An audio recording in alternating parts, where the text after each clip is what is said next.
Long before television became obsessed with shocking twists and dark mysteries, there was one show already doing it better than anyone else. A show that didn't just entertain people, but unsettled them.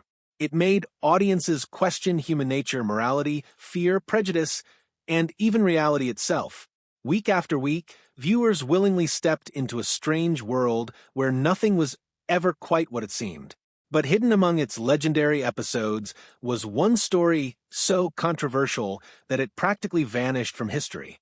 Not because it failed, not because people forgot it, but because the backlash became so intense that the episode was quietly buried for more than half a century. It disappeared from reruns. It vanished from syndication packages. Entire generations of fans grew up without ever seeing it.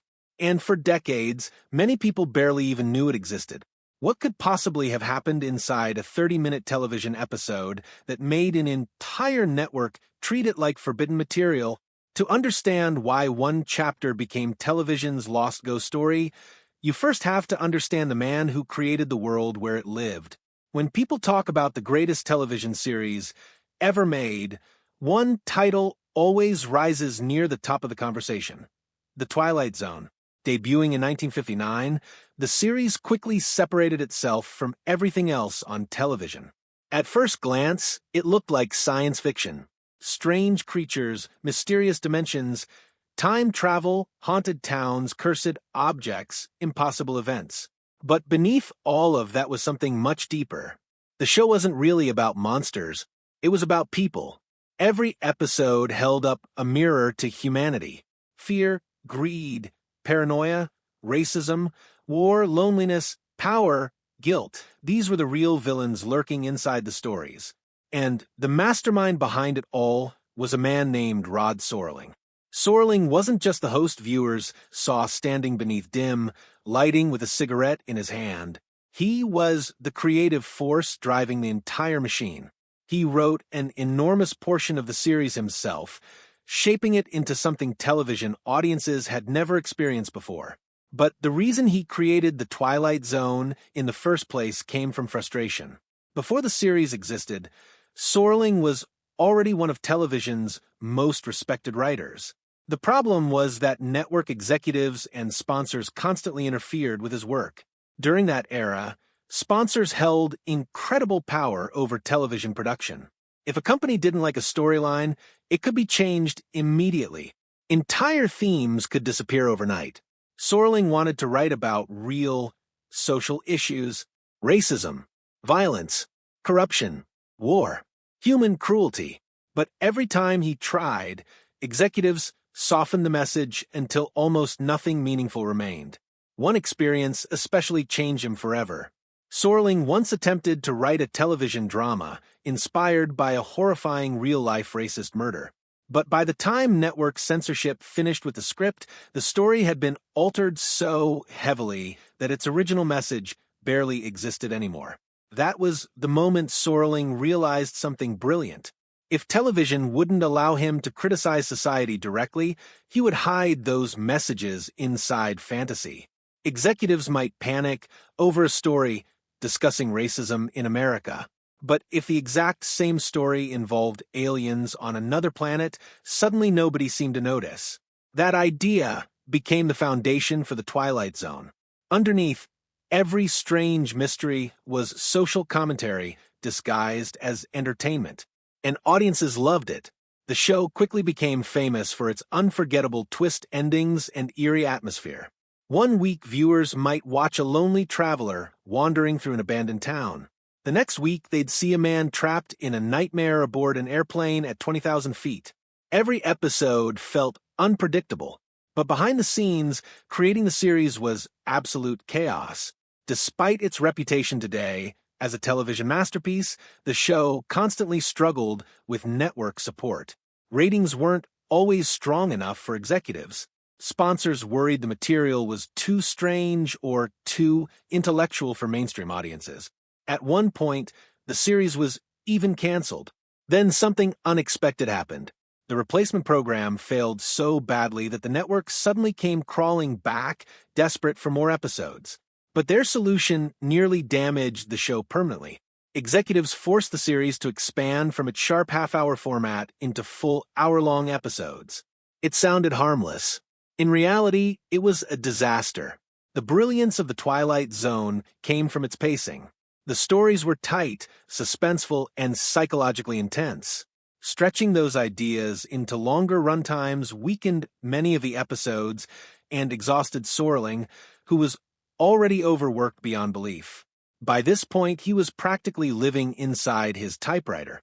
Friends and family described him working endless hours every single week. Scripts piled up constantly. Deadlines never stopped. Yet, despite the pressure, he continued pouring pieces of himself into every story. And in many ways, his darkest experiences became the emotional fuel behind the show. Rod Serling's life changed forever during World War II. As a young man, he enlisted in the military, driven by patriotism and a desire to fight against fascism. But instead of Europe, he was sent into the brutal Pacific theater as a paratrooper. The horrors he witnessed stayed with him forever. War exposed him to death, trauma, and human cruelty on a scale that deeply scarred him emotionally. He later returned home carrying not just physical injuries, but psychological wounds that never fully healed. Then tragedy struck again. Shortly after the war, Serling's father suddenly died of a heart attack. The combination of wartime trauma and personal grief shaped the writer he would become.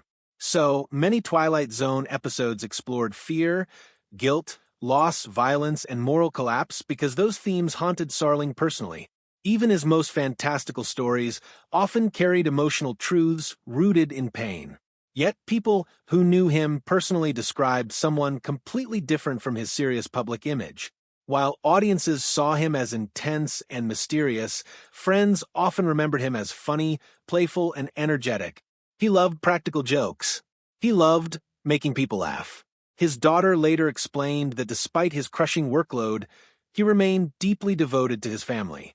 That contradiction almost makes perfect sense. Sometimes the people who understand darkness best become the ones most desperate to create light around others. As the Twilight Zone continued growing in popularity, it also became a launching pad for future stars. Long before they became legends, actors like William Shatner, Robert Redford, Leonard Nimoy, and Ron Howard all appeared inside Serling's strange fictional universe. The show's influence spread everywhere. Its haunting narration became iconic. Its music became legendary. Ironically, even the famous Twilight Zone theme song has a bizarre history behind it. Most viewers instantly recognize those eerie notes that seem to signal entry into another dimension. But the theme almost never existed in its final form. The original music for the series had actually been composed by Bernard Herrmann, one of Hollywood's greatest composers, famous for scoring films like Psycho and Vertigo. Yet, network executives still wanted something different.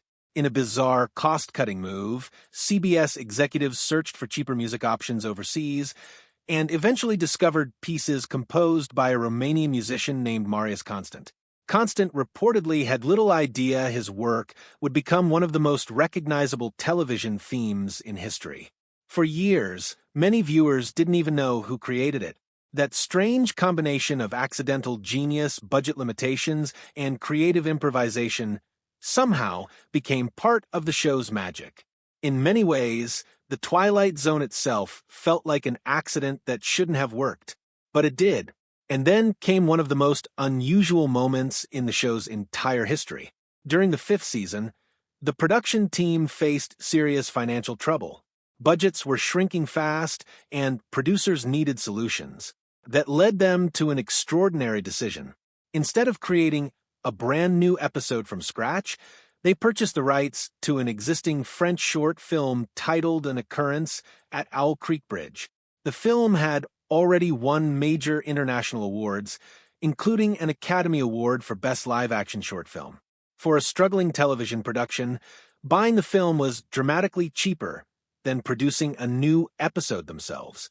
But surprisingly, it fit perfectly into the Twilight Zone atmosphere.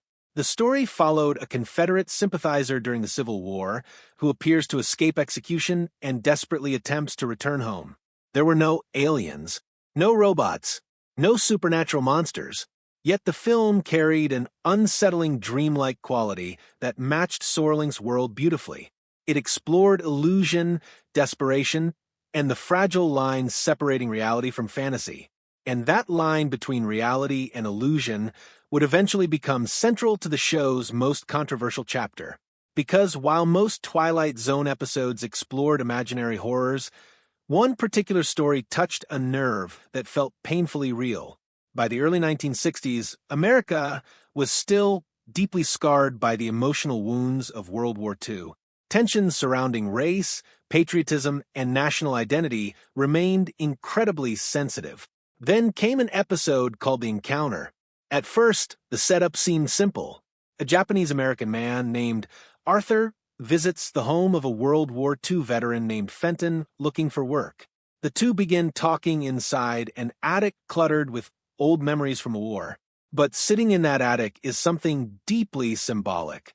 A samurai sword Fenton took from a dead Japanese soldier during combat. As the conversation unfolds, the atmosphere grows darker and darker. Old resentments begin surfacing. Psychological tension fills the room. The sword almost seems cursed, forcing hidden hatred and wartime trauma into the open.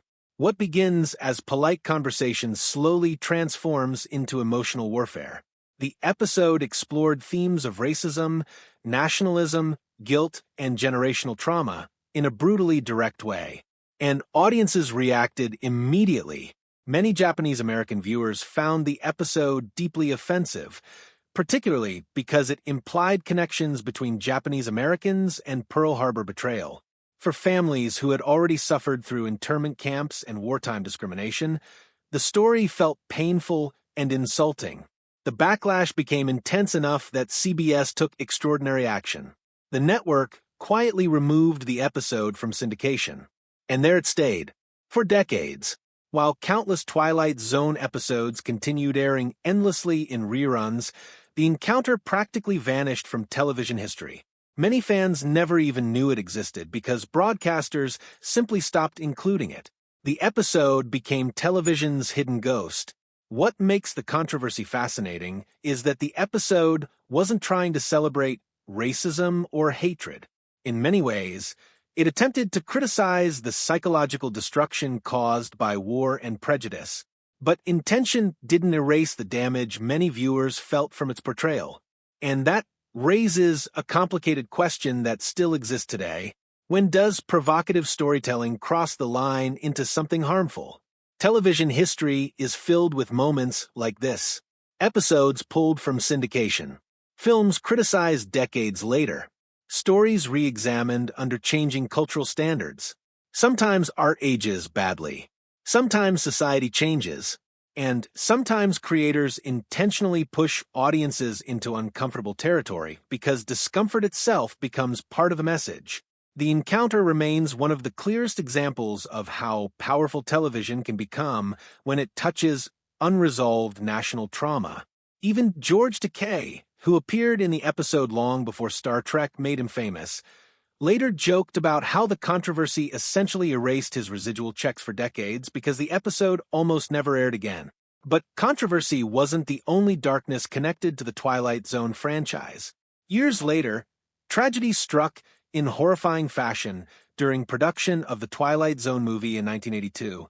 During filming, a catastrophic helicopter accident killed actor Vic Morrow and two child actors in one of Hollywood's most infamous on-set disasters. The tragedy shocked the entertainment industry and permanently changed safety standards in filmmaking. Suddenly, the franchise known for fictional nightmares had experienced a real one. And maybe that's part of why the Twilight Zone still feels powerful today. Because beneath all the fantasy, the series always understood something terrifying about human nature. The scariest things were never the aliens, never the monsters, never the strange dimensions.